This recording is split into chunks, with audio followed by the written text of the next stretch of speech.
Laughter echoed loudly in the white marble hall as he held out his champagne flute and mock toast and tipped the entire golden contents over the head of the girl who was merely serving the table.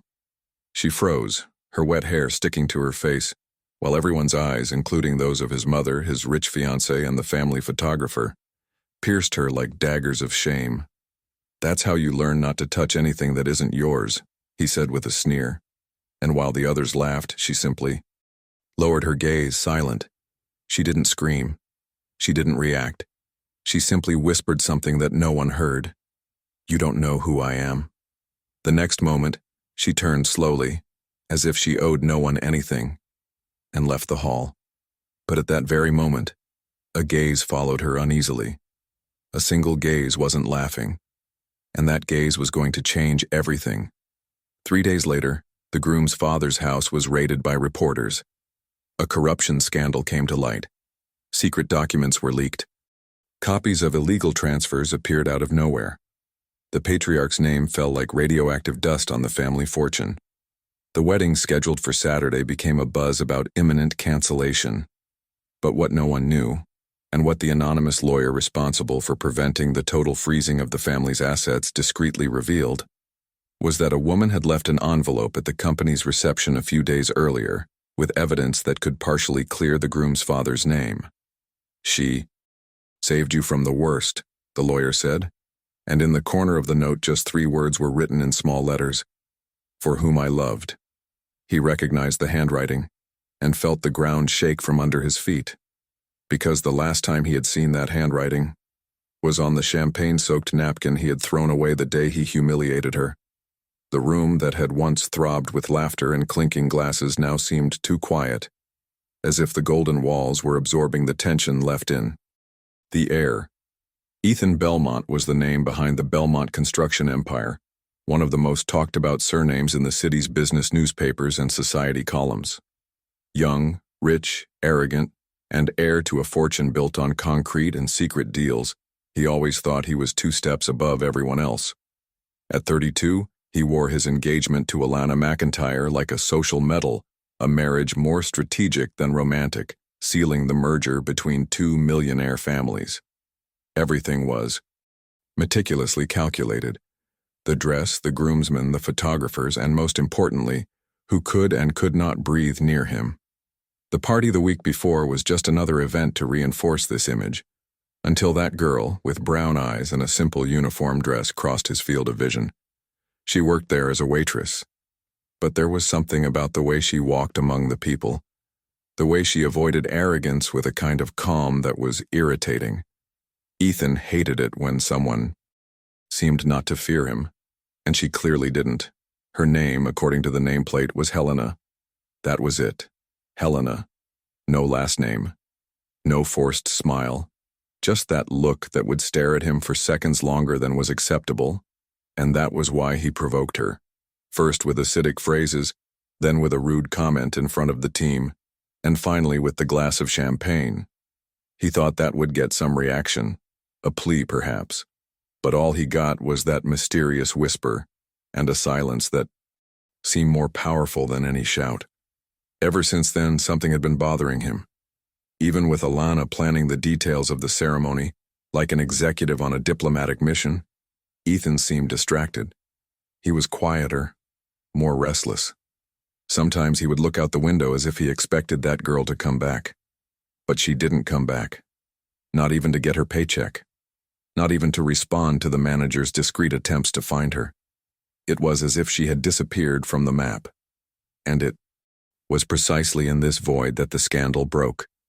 Ethan's father, Charles Belmont, was accused of involvement in fraudulent bids and overbilling on public works. The newspapers published it in red letters. The company's shares plummeted.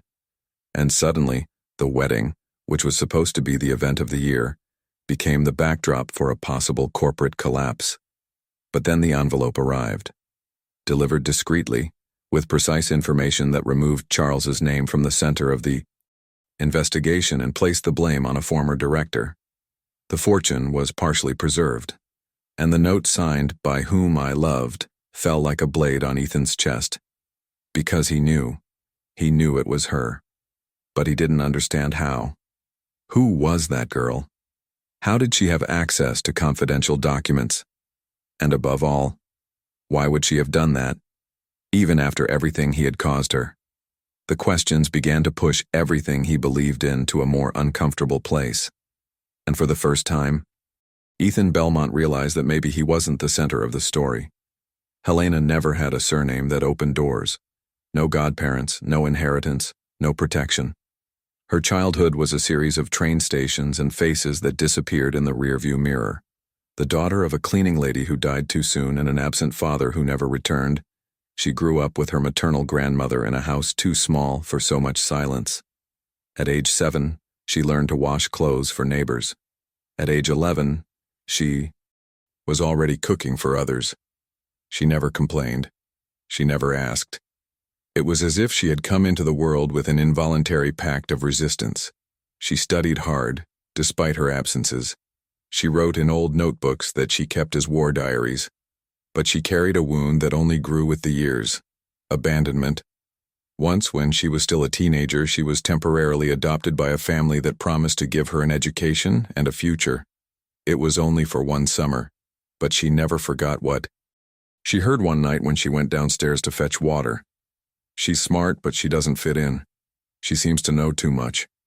And who knows who her father was? After that sentence, she began to understand the game. The world closed itself off to those who had no name and only opened up when it was in her interest. That's why she learned to become invisible. By listening more than she spoke.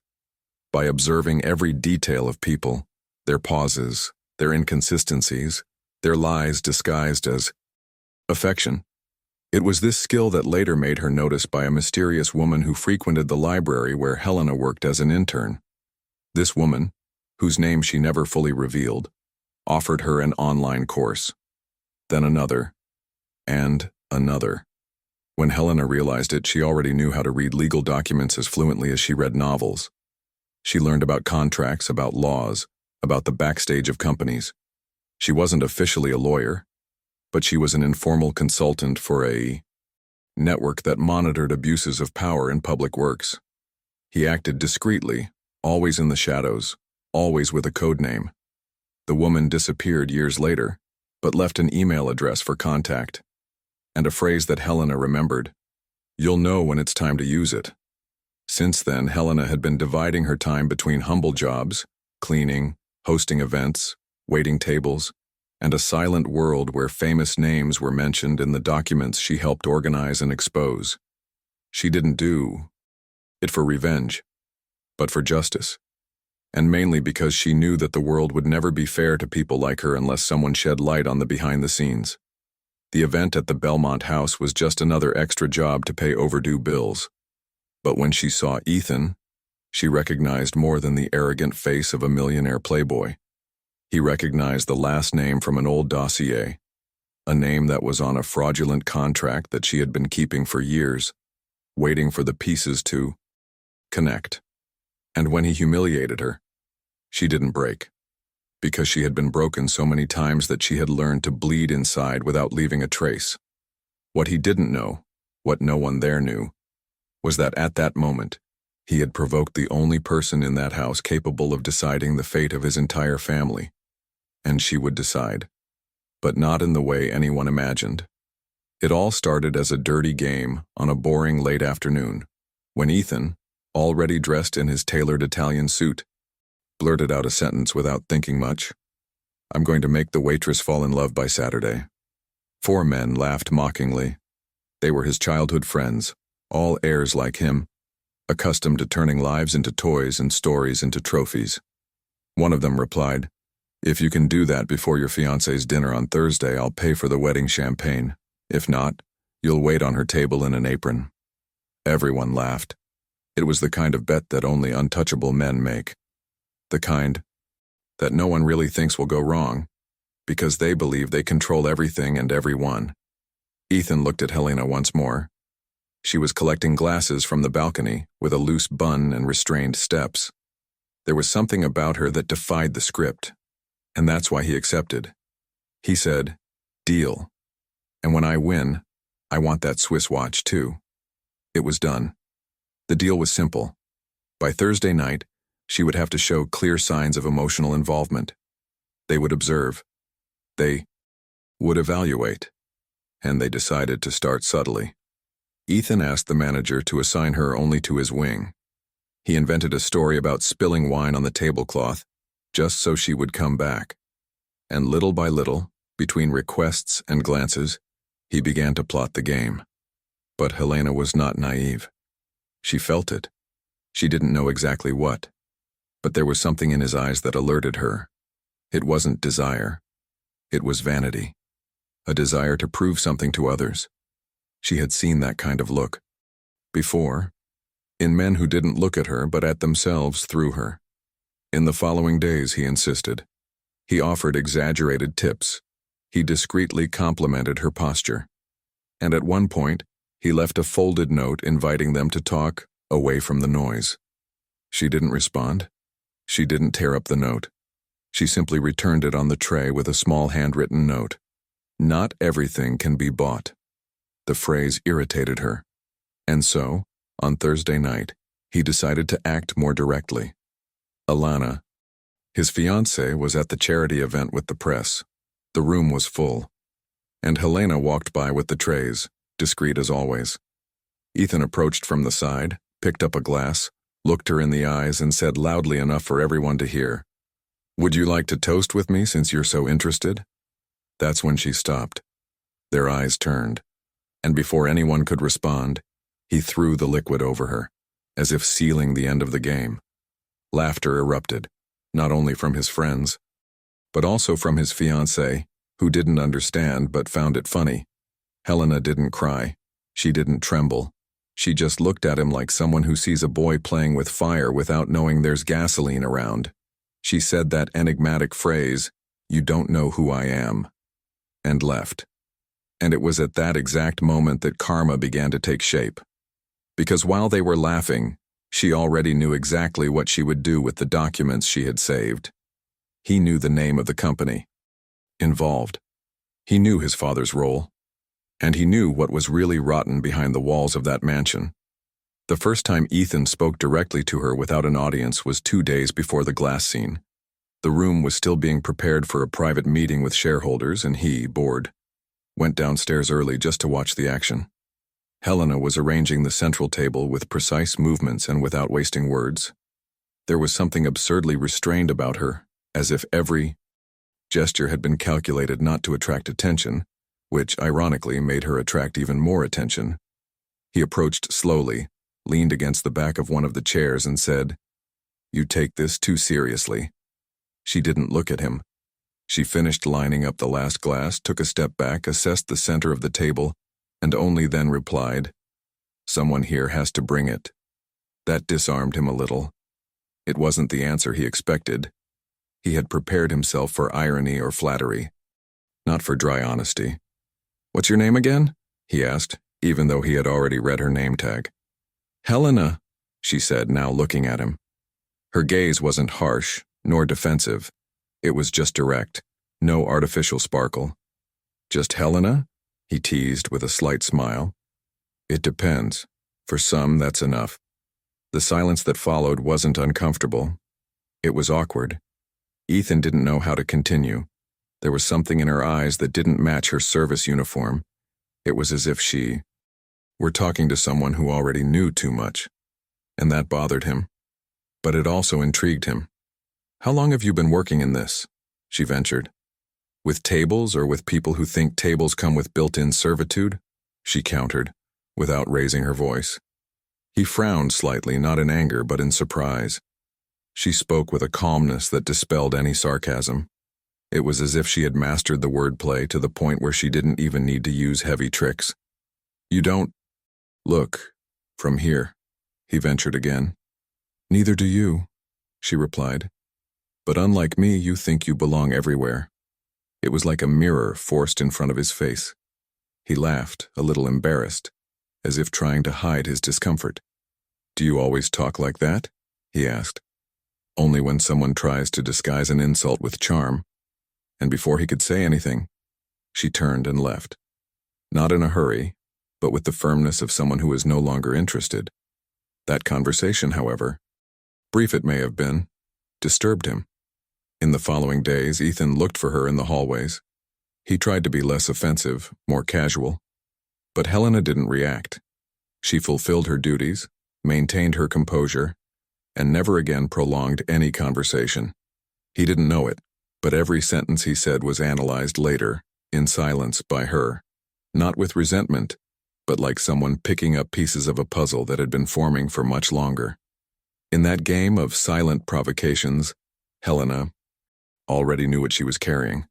She had come across the name Belmont before. She had read documents with fine print that included contracts and bribes with dates that matched Ethan's father's youth. She just wasn't sure if she would ever use them, until he forced her to decide. It was Thursday night and the Belmont house was brighter than ever. Chandeliers lit, crystals tinkled, the red carpet rolled out in the outdoor area, as if the guests were stars about to parade at a luxury festival. But behind the glitter there was tension. The scandal involving Charles Belmont's name was already circulating discreetly among newspaper columns and rumors in closed groups of businessmen. It was not yet public, but it was on the verge of exploding. Even so, Ethan had decided to go ahead with the charity event, not out of nobility, but to keep up appearances. The presence of the press, strategically invited, was part of the plan to reaffirm the family's image. Alana, with her practiced smile and her imported dress, greeted the guests as if she owned the world. And Ethan, next to her, gave out mechanical smiles, until he saw Helena. She shouldn't have been there. After the previous shift, she had disappeared. No one could contact her.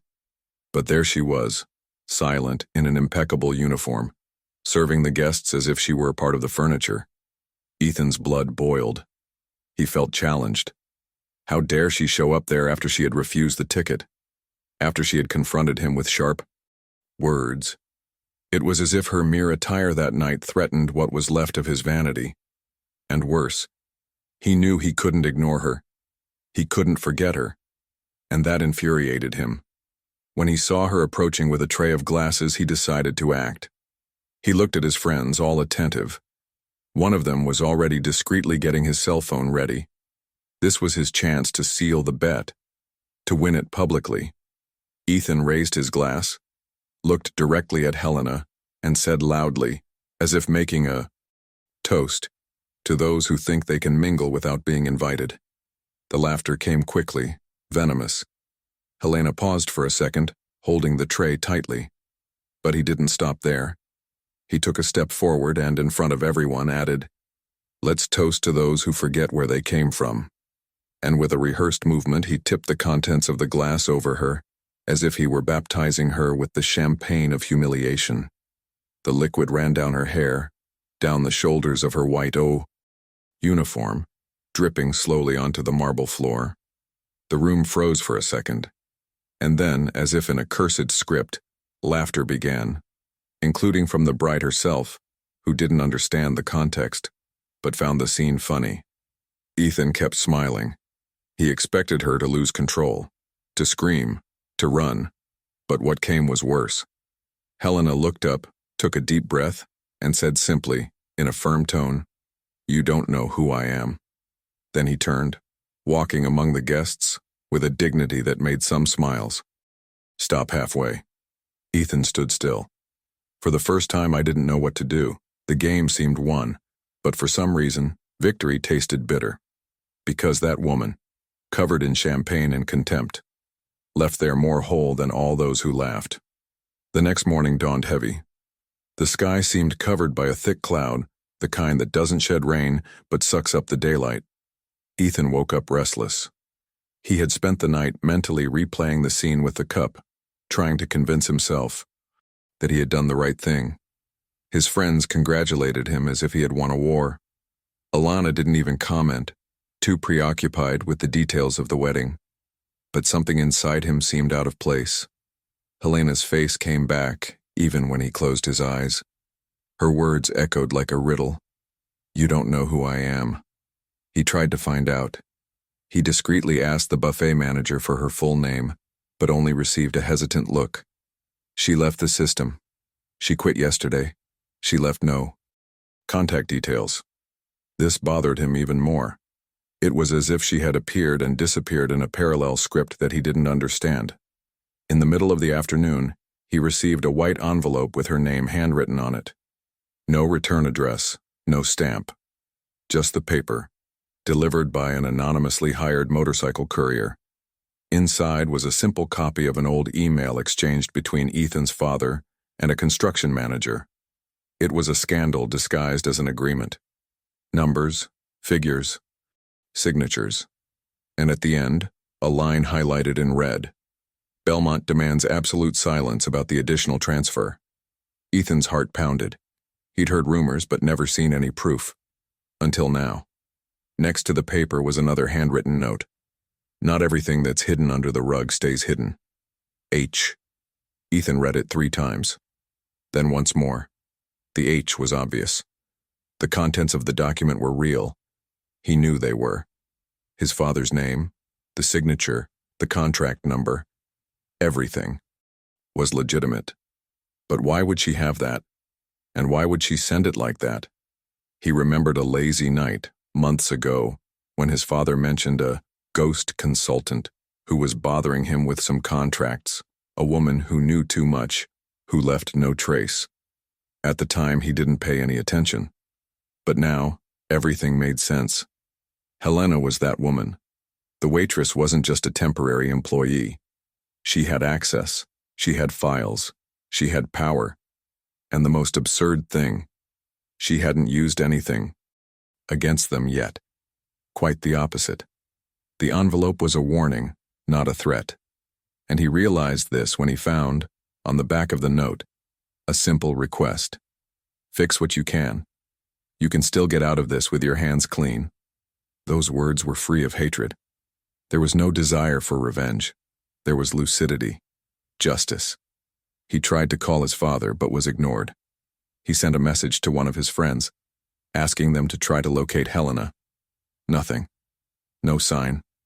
It was as if she had evaporated.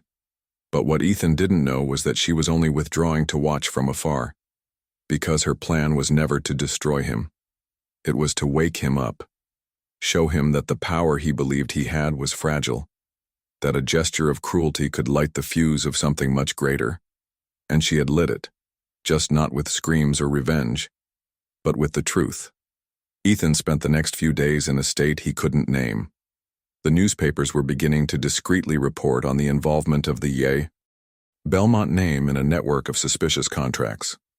The wedding, which had previously been the headline of a society magazine, now appeared alongside words like investigation and embezzlement of funds.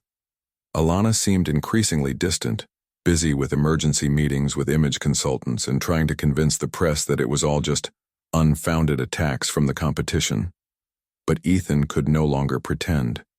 The image of the note, the signature in red, and Helena's firm handwriting would not leave his mind. That night, locked in his office, he decided to do something he had never done before: seek the truth on his own. He called an old contact at the company, an IT technician who owed favors to the family. He asked for access to the database of anonymous complaints that arrived at the construction company's ombudsman offices and internal mailboxes. The man hesitated, but relented. Within minutes, Ethan had the folder with records of complaints from the last 5 years in his hands. And it was there that he found something that made him freeze. In 2019, a series of documents with evidence of overbilling were sent to the ombudsman of Belmont Construtora. The person in charge? A certain H.M. Barros. No fixed address, no contact information, no further information. But there was an attachment. An incomplete resume, accidentally sent in the same email. And in it, the full name, Helena Maria Barros. Ethan sat back in his chair. Helena Maria. The name sounded familiar. Then on impulse, he typed the name into the computer, adding the term Barros Case 2005. What appeared next left his heart racing. An old news story, almost forgotten. Maid's daughter dies in fire in luxury apartment. Suspicions of abandonment and neglect. The woman was Maria das Dores Barros, the Belmont family's maid for 4 years. A single mother. She died in a fire caused by a short circuit in the family's old utility room. And the only survivor of the tragedy? A 9-year-old girl. Name: Helena Maria Barros. Ethan felt the ground slip away from him. That girl was her. It was Helena. Her mother had worked for the Belmonts. She had died in a tragedy hushed up by the family's publicist. The case had never been thoroughly investigated, and the girl had been left in the care of a grandmother without any kind of reparation. Ethan vaguely remembered the story. He was a child, but he remembered the adults whispering about a problem with an employee who lived in the building. At the time, they said the girl had been taken to another city. No one ever spoke about it again. Now everything made sense. Her posture, her look, her phrase, "You don't know who I am."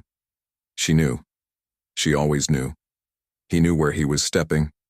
He knew what that house represented. And yet he chose not to destroy everything. Ethan, overcome by a mixture of guilt, astonishment, and fascination, realized that he was not in front of a waitress. He was in front of the only person who had survived a past that his family had swept under the hood, and who had now returned, not to seek revenge, but to show what decency remained in him. She disappeared like a shadow that had never been there. Ethan tried every means at his disposal. He called the caterer who had hired her, checked old addresses, cross-referenced public records, and even hired a private investigator. But Helena seemed to have evaporated. No social media, no active number, no returned email. As if the woman who held his family's deepest secrets had been a delusion, a ghost who had passed through his life to leave her mark and disappear before she could be understood. And her silence hurt more than any insult. Her absence became an echo. First, he realized he could no longer sleep properly. Then he noticed that he kept returning to the room where everything had happened, as if the space still held some trace of what she had felt that night. He ran his fingers along the marble wall, mentally reviewing every step she had taken. He began to avoid his friends. He declined invitations. He dismissed Alana's presence without explanation. He said he was sorting out business matters. But the truth was different. He was falling apart inside. For the first time in his life, he felt like he had lost something he had never had, and could never have again. In meetings, his eyes wandered. At meals, he barely touched his food. And when he finally had the courage to look back at the family's old email inbox, he found a saved draft dated 2019, signed by Charles Belmont, never sent. About Maria's daughter, that girl. Maybe we should at least know what happened to her. I saw her the other day in the lobby of the old building. She had a notebook in her hands. She looked at me as if she knew. She didn't say anything, but she knew. Ethan stood still for minutes. The confirmation was there. His father knew too. He saw it too. He ignored it too. The Belmont family's silence wasn't just historical. It was a choice. And now that silence was turning against them. Helena, without ever raising her voice, had shaken every structure. Not with revenge, but with presence. Not with scandal, but with righteousness. And now he realized that he had never met anyone like her. That even though she had the power to destroy everything, she chose only to show who she was. And disappear. And that, for Ethan, was unbearable. He began to retrace the paths she could have taken. He visited the library where she worked, but she was no longer in the records. He went to the small house where her grandmother supposedly lived. It was abandoned, as if the past had closed itself on purpose. No traces, no bridges, only memories. And in the midst of the emptiness, Ethan discovered a new kind of pain, the longing for what he never knew how to value. The longing for someone he never had time to truly know, because pride wouldn't let him, because arrogance covered his eyes. Now, he could see clearly, and clarity, too late, was a cruel form of redemption. The downfall did not come all at once. It came silently, like a trickle of water that gradually infiltrates the structure until it crumbles the foundation.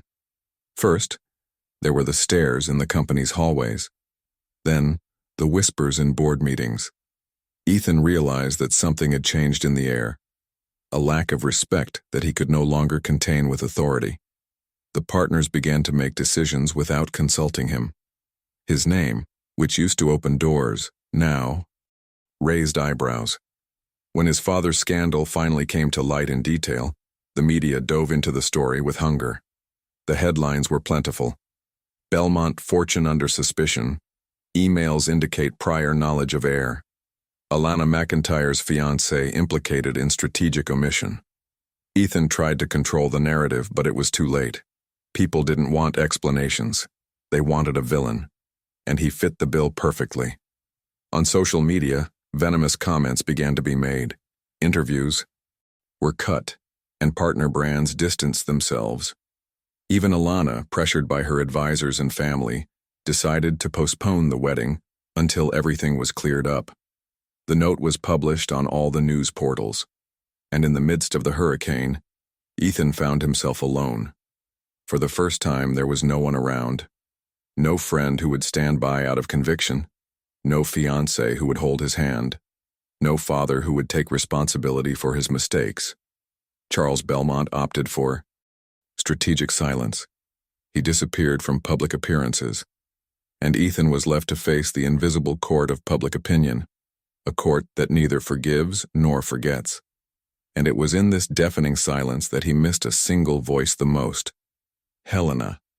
Not because she could defend him, but because she was the only one who had ever seen him as he really was before all this. Because now he understood. She was never the threat. She was the mirror. And he ran away from the reflection. Now, without the shields of fame, money, and forged bonds, there was only himself left. And what he saw in himself was hard to bear. He began to avoid mirrors. He began to wear simple clothes. He stopped going to social circles. He started visiting squares, libraries, places he had never set foot in by choice. It was as if he were searching for some trace in her, some memory. And on one of these aimless walks, he found a community mural with a quote stuck on a yellowed piece of paper. Those who carry the truth don't need to shout. They just need to walk firmly. Signed, HMB. He stood in front of the paper like someone who finds a photograph of someone they loved and lost. It was her, still there, silent, but present. The scandal continued to unfold. But at that moment, for the first time, Ethan didn't care about what the world said. He cared about what he felt. And what he felt was guilt. An almost irrational desire to go back in time, to redo the gesture of the glass, to have asked her, sincerely, who she was. But now it was too late. Or maybe it wasn't, because even in the ruins he was beginning to see a way.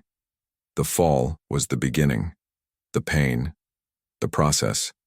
But it was in the silence that Ethan began to transform himself. Without meetings, parties, or cameras, he would wake up early and walk. He would walk streets he had never known, neighborhoods where the name Belmont meant nothing. He began visiting community centers, not as a donor or benefactor, but as someone who listened.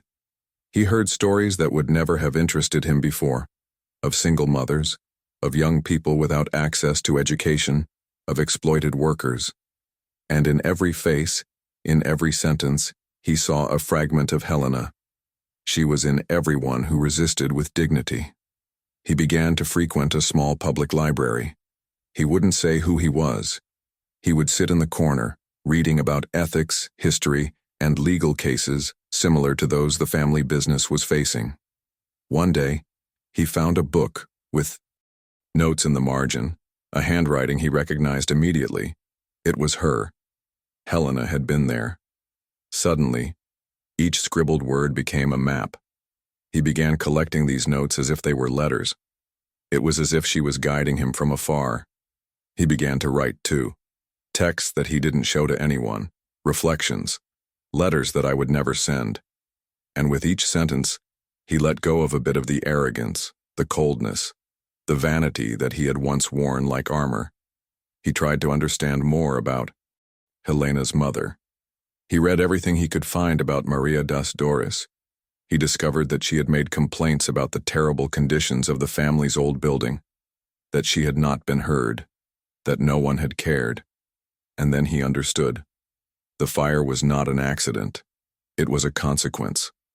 And he, even without knowing it, was part of the legacy that silenced a woman and left a child alone. Overcome with guilt, he decided to do what he could.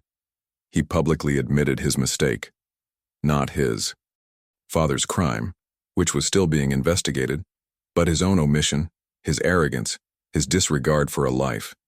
He was called crazy, a traitor to his own family, but he didn't care. He used what was left of his influence to create a legal aid fund for victims of institutional neglect, and he named the foundation Instituto Maria das Dores. It wasn't redemption, but it was the first step, and silently, he knew it was for her, for Helena, because even without seeing her, he felt her presence.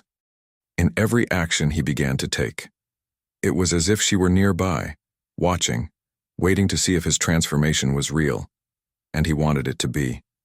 Not to win anything back, but because, for the first time, he knew it was right. For the first time, he acted not as Belmont, but as Ethan. It was an ordinary afternoon, the kind where no one expects anything more than slow steps and dry leaves blowing in the wind. Ethan was leaving a community center in the suburbs, where he had just participated in a reading circle with teenagers. He had adopted this habit, entering silently and leaving silently, just listening. He was thinner. His clothes were simple. His hair was not meticulously cut. But his eyes were no longer the same. They were not looking for mirrors or cameras. They were looking for meaning. He was walking slowly along the sidewalk when, as he turned the corner of a graffitied townhouse, he stopped. Not because of the sound, not because of a face. He stopped because something inside him moved as if an ancient instinct was calling him. And then he saw her. She was on the other side of the street, sitting on the steps of a small library, with a notebook on her lap, and the same look that had crossed his face months before.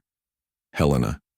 Time had not changed her, but had deepened her, as if each absence had turned into a root.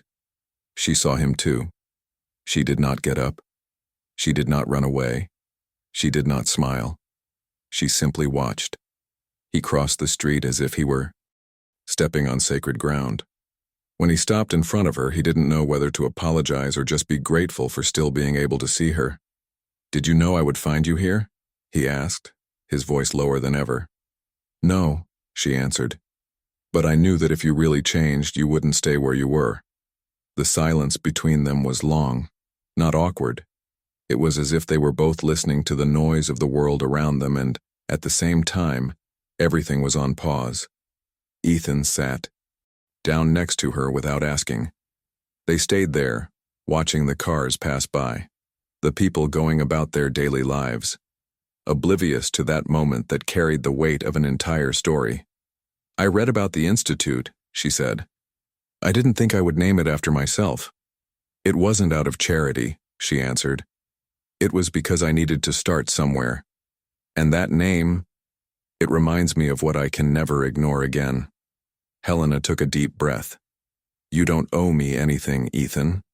He turned slowly, looking at her with a truth he had never shown before. "But I want to, not out of debt, out of respect, for everything you are, and for everything I wasn't." She didn't answer right away. She closed the notebook on her lap, placed her hands on it, and looked up at the sky. The world doesn't need elegant regrets, it needs people who don't repeat their mistakes. The sentence hurt more than any punishment, but it was also the greatest gift. Because in that moment, Ethan understood that she might never hug him. Maybe she would never come back. But the simple fact of being there in front of him, looking into his eyes without hate, was more than he deserved. And it was enough. The next few minutes passed slowly. Ethan said nothing more. He just stood there beside her as if he knew that any word could unbalance something sacred. Helena, with her eyes fixed on the horizon, seemed to be listening to voices coming from within. Old voices, her mother's, her grandmother's, the girl who was left behind among ashes and silence.